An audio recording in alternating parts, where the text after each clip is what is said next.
Well, hello! Welcome back to my channel. Just Shauna here to talk about some friggin' books and life. This is the books and life tag, per the title. Let's get into the tag. On a scale of 1 to 10, 1 being a normal person and 10 being the late Harold Bloom, who is apparently a critic. I didn't know, I had to Google that. How much are books and reading a part of your life?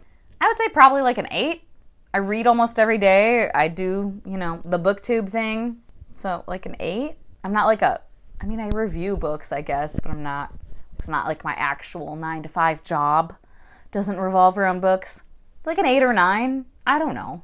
Number 2, where does your personal library stand right now in relation to the rest of your life? I don't really understand that. But then it follows up with, do you have more books now than you ever have, or fewer, and how has your personal library changed? I definitely have more books now than I ever have. When I was a kid, I read more. I was just literally constantly reading something, but I also utilized the library for the most part. I did have some books, that I owned and my parents would buy me, but I didn't have a shit ton. It was mostly the school library and the local library in town. We would just utilize that a lot. Because if my parents bought every book I read, they would have been totally broke as fuck because I read way too much. And then in college, in my mid-20s, I had one actual bookcase that I had with me that was pretty much full, and then I had other books in storage. And then it was when I moved in, with my one ex from several years ago, and we got a little bit bigger place, that then I had 2 bookcases, then I had 3, and then I have 4, and now I have 5. And I feel like 5 is good. I don't know. I do think I want to have a bookshelf somehow, whether it's shelves on the wall or an actual bookcase or something out in my living area also. Just because I don't, and I'm books are such a huge part of my life. I should have books out in my other places too. But I don't know, maybe I will, maybe I won't. And I have about 450 or so books that I own right now, and there are empty spaces on my shelves. So I feel like it's a good number, a good amount. Number 3, take a mental step back and ask yourself, what is most likely the first bookish impression a newcomer would have in your home? Well, as I just said, if they're just out in my living area, they probably wouldn't really have much of a bookish impression because I realize I don't really have any books out there. But if they come back here and see all my books, usually people are like, oh my God, you read a lot. Yeah, I do. Number 4, how often, if ever, do you clean and or reorganize your books? I dust them casually, probably once every other month or so, I want to say. Kind of just when I think about it. I have one of these microfiber, really soft cloths that I'll just kind of brush over, one of those. But then a couple times a year, I will actually take my books off the shelves and wipe each one and then dust the shelf and all that, but I don't do it a shit ton. Like I said, a couple times a year maybe. Number 5, on average, how many books do you acquire in a given week? I don't acquire books weekly necessarily, but on average, so last year I acquired, I think it was 74 new books, which is about 1.5 per week on average. Number 6, what is your current earworm song? Either fucking What Lovers Do, ooh, ooh, ooh, ooh, ooh, been wishing for you. That whole thing, that's been stuck in my head. And also, We Don't Talk About Bruno from Encanto. My mom and I went and took my nephew to see that when I was in Michigan, and we loved it. And then everybody's been watching it now. I think it streams now, it's on Disney Plus, so on YouTube. I love reaction videos, and so I've been getting all these reacting to We Don't Talk About Bruno or reacting to Encanto, and yeah, so that's stuck in my head now too. All those songs are fucking jams though. Number 7, what percentage of your self-control do you retain in a well-stocked bookshop? I think a pretty fair amount. I really do, yeah.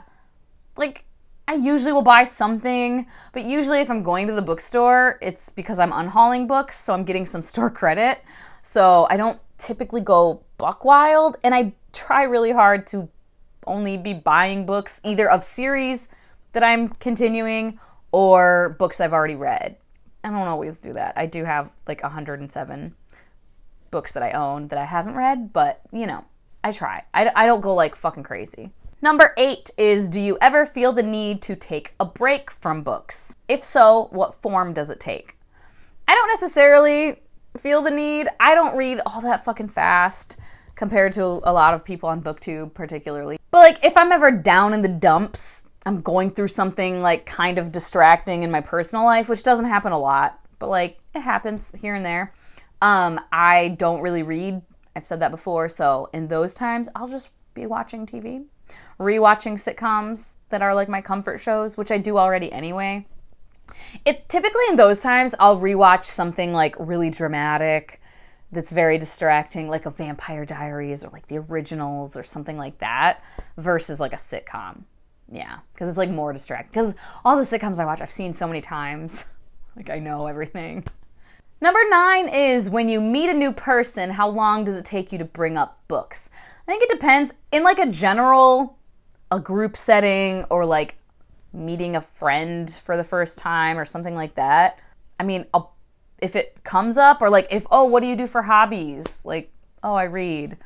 Like then it'll come up. On like first dates, it almost always comes up immediately because you're asking. That's part of like the first date thing is like, what do you do for fun? And what are your hobbies and interests? So like it always comes up, but I'm not just like meeting people being like, hi, my name is Deshauna and I love books. Like it'll come up in conversation, I guess. So it depends on the situation. Number 10 is, have you given any thought to or made any provisions for your personal library after you croak, after you die? I mean, I haven't necessarily, but like I would probably just let my friends and family go through and like keep any that they want. You know, maybe like books that I've annotated that they want, or like they know it was my favorite and so they want to have it. And then the rest to be donated to like, I don't know, some underfunded library or something. And number 12, are you known among your friends and family for your weird and probably unhealthy relationship with books? I mean, but I don't think anyone thinks it's weird or unhealthy. They're just like, Deshauna really likes books and she talks about books on YouTube. But I mean, yes, I am known for being like an avid reader with like my friends and my loved ones. So yeah, I think probably anyone who's doing BookTube or Bookstagram or whatever is probably known for that. So there we have it. I don't remember who the originator of this tag is. Obviously, I will link down below though. And tag your it if you feel like doing it. There you go. As always, thank you so much for your time. Hope you all have a wonderful day, and I will talk to you later. Bye-bye.